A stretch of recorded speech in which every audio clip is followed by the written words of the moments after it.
All right, good morning. Happy Wednesday. Let's get started. So, hint, if you see a colored box, it means you are going to type a response. So, for the language focus, you're going to have the same three words and you are going to take the boxes and drag the boxes over to where they belong. Okay, so here are your words and here are your definitions. You're going to drag and drop them into the boxes. So today we're going to be talking about authors' word choice. So authors are intentional about the words that they choose to include in their writing. We have talked about this before, where no author has ever just written something and been like, oops, I accidentally just put imagery in my writing. Everything that an author does in their writing is intentional.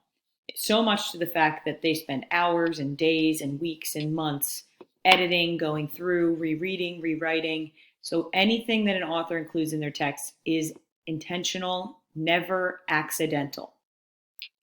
So when reading, we need to pay attention to the specific words an author uses and ask ourselves questions such as, why did the author choose to use this word or phrase? What does this word or phrase make me think about or picture?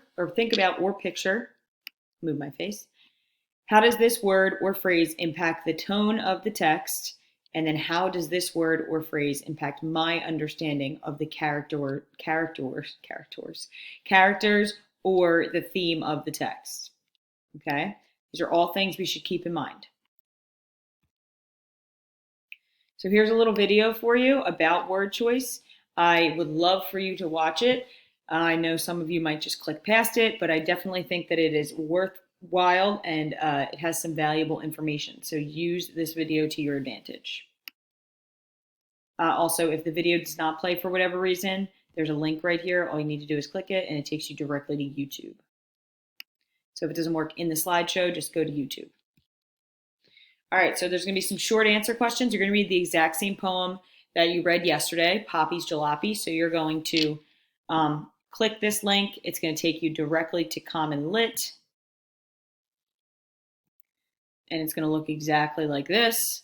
Sign in and click the I am a student feature, and please use this read aloud feature. I'm currently not signed in, but please use this read aloud feature. It's imperative that you use it. It's very helpful because this is a longer poem and it is pretty wordy. So after you open up the text and read and listen to it again for the second time, you're going to answer some questions about the author's choice of words. So the first question, in lines 1 through 10, the speaker describes the jalopy as rusty and dusty, but then states that it is just perfect for trips made by me and my Poppy. What does this contrast tell the reader about how the speaker feels about the jalopy? So a contrast is when two things are completely different, right? So if a car is rusty and dusty, the last thing that you would be thinking is that you would love to take a very long road trip in it, okay? So what does it mean to you, or what does it mean to the reader that the author, or that the speaker, while they are in this rusty and dusty jalopy, still think that it is perfect for the trips that they make together? Okay, so what does that tell you about how the reader feels about the jalopy? If you haven't figured this out already, a jalopy is a car.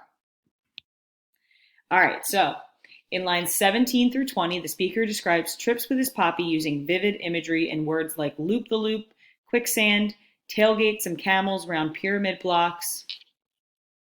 Why is this telling me this is spelled wrong? Oh, because it is spelled wrong.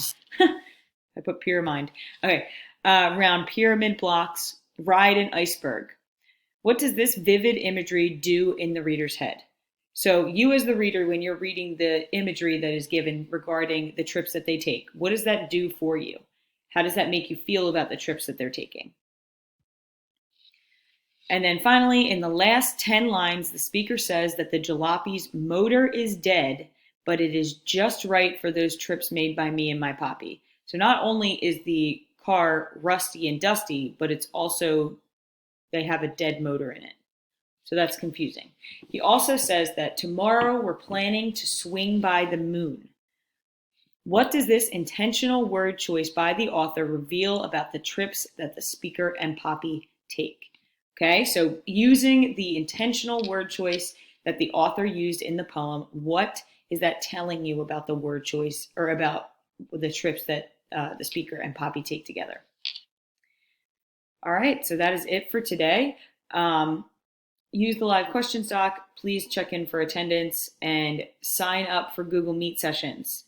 I don't think any of you have signed up for Google Meet, and I would really, really love for you to sign up because I'm sure you have questions that I could definitely answer for you. All right, see you tomorrow.